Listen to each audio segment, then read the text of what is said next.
রিয়াদে তা আপনি কেমন লাগে তো এখন? রিয়াদে মদিনায় ভালো ছিল, মদিনায় ভালো লাগছিল, হ্যাঁ। কিন্তু রিয়াদে অতটা আমার কাছে ভালো লাগেনি। আপনি রিয়াদে তো আইছেন আসলে আইছেন তো এটা গ্রাম এলাকায় আইছেন বুঝছেন? এই যে গ্রাম দেখা যাইতেছে এখানে যে মরুভূমি পাশেই। কিন্তু মদিনা আমি ভালো ছিলাম। মদিনার জায়গা মদিনাই। মদিনার মায়া মহব্বত বা মদিনার যে একটা জিনিসটা এটা কখনো এটা হবে না কোথাও। মক্কা মদিনার জায়গার মতো মানে কোথাও হবে না সৌদি আরবের ভুল হবে। কারণ মদিনা আমি ছিলাম, আমার খাওয়া দাওয়া থাকা ঘুমান সব কিছু সুন্দর ছিল, এটা সত্যি কথা। কিন্তু মদিনা ভালো ছিল। আল্লাহ যদি আবার যদি কোনোদিন মদিনায় নেয়, যদি ভালো থাকে আলহামদুলিল্লাহ, আল্লাহর কাছে শুকরিয়া। আল্লাহকে চাইতেছে, আল্লাহ দেওয়ার মালিক তো উপর আল্লাহ ভাই। আইছেন আপনি কত লাখ টাকা দিয়েছেন? আমি আইছি আমার 4 লাখ প্লাস পড়ছে, 4 লাখ প্লাস করবেন। ঠিক আছে, অনেক আছে 3 মাস 4 মাস বসে রয়েছে, খাওয়ার টাকা নাই, হ্যাঁ। ঘুমানোর জায়গায় নাই। ঠিক আছে, সবকিছু মিলেই আমি মোটামুটি আলহামদুলিল্লাহ আমি ভালো আছি। আমার আছে, আমার সাদিক আছে, আমার সাদিক পর আল্লাহ যা সিদ্ধান্ত দেবে তাই মেনে নিতে হবে। এটা হলো খাওয়ানোর টাকা দিয়েছে, মনে করেন যে 400 টাকা দিয়েছে খাওয়ানোর, এই টাকাও কাটেনি আমার কাছ থেকে। ভালো তাহলে তো। কবিরে যা করছে আমি মিথ্যা কথা বলতে পারবো না, মানুষের আমি কি বলতে পারবো না, ভালো আছি।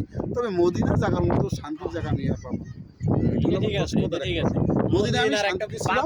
আমি গাড়ি চালাইছি, দেশে আমি গাড়ি চালাইছি, অনেক বছর গাড়ি চালাইছি। কোথায় গাড়ি চালাইছি? পুরান ঢাকা। পুরান ঢাকা? পুরান ঢাকার মনে করেন বলতে গেলে কিনে বলতে পারেন পুরান ঢাকা না, মোটামুটি পুরা ঢাকা শহরে চিনি। ঢাকায় 96 সালে আসছি, 96 সালে ঢাকা আসছি। থাকবো দেশে আমি ভালো ছিলাম, দেশে আমি 25,000 টাকা কামাইতাম মাসে। চাকাটা ঘুরাইতে উপরওয়ালা যেটা রাখছে ওইটাই, সবাই তো আশাই খাটে। এখন আপনি দেখা গেছে যে পরিশ্রম কইরাও আপনার ওই ঠিক খাওয়া দাওয়া খরচ কইরা না খরচাপাতি দিয়া আমি আসলে সিরিয়াসলি বলি, আমি এটা ভুল করছি। কেউ যদি বাংলাদেশ থেকে আসে, কেউ যদি 25,000 টাকাও বেতন বাংলাদেশে পায়, মানে সব মিলে যদি 25,000 টাকাও পরে, তাহলে আমি বিদেশ আসতে মানুষকে না করে। এটা আমি বুঝতে আছি। আমার যারা ফ্রেন্ড সার্কেল আছে তারা আমাকে দেখলে অবশ্যই বুঝবে যে আমি থাকা খাওয়া দিয়ে আমি 20,000 টাকা বেতন পাচ্ছি, তাহলে আমার 25,000 টাকার উপরে পরে আমি কি করে যে আমি আসলাম এটা আমি জানি না। হয়তো উপর আল্লাহ আমার সৌদির মাটিটা রাখছে, আর উমরা হজটা করতে পারছি। মক্কা মদিনা সারা জীবন টিভি চ্যানেলে দেখছি, আর বাস্তবে আমি দেখছি। আর সবচেয়ে আমার জীবনের বড় পাওয়া হলো আমি জান্নাতি পাথরটা চুমা দিতে পারছি। আমি আলহামদুলিল্লাহ, আমি আল্লাহর কাছে শুকরিয়া। আর কোন আমার চাওয়া? যারা নতুন আসবো তাদের জন্য কিছু বলবেন না? আমার কথা হলো, যারা বেকার জীবন কাটাইতেছে দেশের বাড়িতে, তারা জানি আসে, তারা যেন আইসা পরিশ্রম করতে হবে। বিদেশে আপনি আসবেন ভালো কথা, আমার কোনো অবজেকশন নাই, আপনারা আসবেন। কিন্তু আপনারা যদি পরিশ্রম করতে পারেন তাহলে বিদেশে আসবেন। আর বিদেশে আসলে না খাইয়েও থাকতে হয়, এটাই জীবন। তবে পরিশ্রম যদি করতে পারেন তাহলে বিদেশে আসবেন, আর না হলে বিদেশ কেউ আসবেন না। অন্তত বাপের টাকা নষ্ট করে কেউ এভাবে আসবেন না। আইসা কানবেন, উল্টাপাল্টা করবেন, কিছু দরকার নেই, আসা দরকার নেই। বাংলাদেশে পয়সা দরকার হলে রিক্সা চালাই খাবেন, তারপর বাপের টাকা নষ্ট করে আপনি আসবেন না। আর যদি আসেন তাহলে প্রতীকে করে আসবেন যে আমি সফলতা নিয়ে আসবো। কিন্তু আইসা সাইরা যে ভাববেন যে ভাই আমি ভুল করছি, আমার মতো এই ভুলটা কেউ করবেন না, এটা আমার অনুরোধ থাকবে দেশের প্রতি।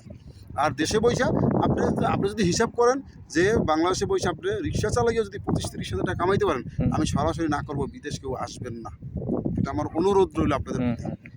ঠিক আছে, সবাই যে ভাইয়ের কথা শুনলেন, আসলে আসলে পরে জিনিসটা বোঝা যায়। দেশে থেকে কখনোই বোঝা যায় না। আসলে মানুষ মনে করে দেশ থেকে আসলে বিদেশ না জানি কি, তাই না? সাপ্লাই ভিসায় যদি কেউ আসেন তাহলে এমনও যায় 10টা দিন না খাই থাকতে হবে। সাপ্লাই ভিসায় যদি আপনি আসেন, আপনি 10টা দিন না খাই থাকতে হবে। দালালের পাল্লায় পড়ে কেউ সৌদি আরব আসবেন না। এটা নিজস্ব কোনো মানুষের বিশ্বাস দেয়, নিজস্ব আপনজন মনে করেন যাকে বিশ্বাস করবেন সেটা ঠিক, কিন্তু দালালের পাল্লায় পড়ে সৌদি আরব সাপ্লাই ভিসায় কেউ আসবেন না, এটা আমার অনুরোধ। কেন সাপ্লাই ভিসা আসলে আমি যেই রুমে থাকি তার উপরে একটা সাপ্লাই কোম্পানির লোক আনে, একটা ডিম ভাজ্যা 4 জনাকে খাওয়ায়। ইভেন তাকে মাঝে মধ্যে মাবুন তুলে গালাগালি করে। 4 লাখ 5 লাখ টাকা দিয়ে আসছে, তারা কি ভিসা আসছে? আমেল আইডি। তারা ফুটাইতেছে আমেল আইডি, 2 মাসের 3 মাসের আইডি দেয়, দিয়ে কাজ দেয় না। একটা ডিম বাজে 4 জনের খাওয়ায়, আর মাঝে মধ্যে বুক পাশে লাতিও দেয়, এরকমভাবে গালাগালি করে, খানকির পোলা তোরদানি পোলা, এরকম গালাগালি করে। তবে কেউ আসবেন না, এটা আমার অনুরোধ থাকবে আপনাদের প্রতি।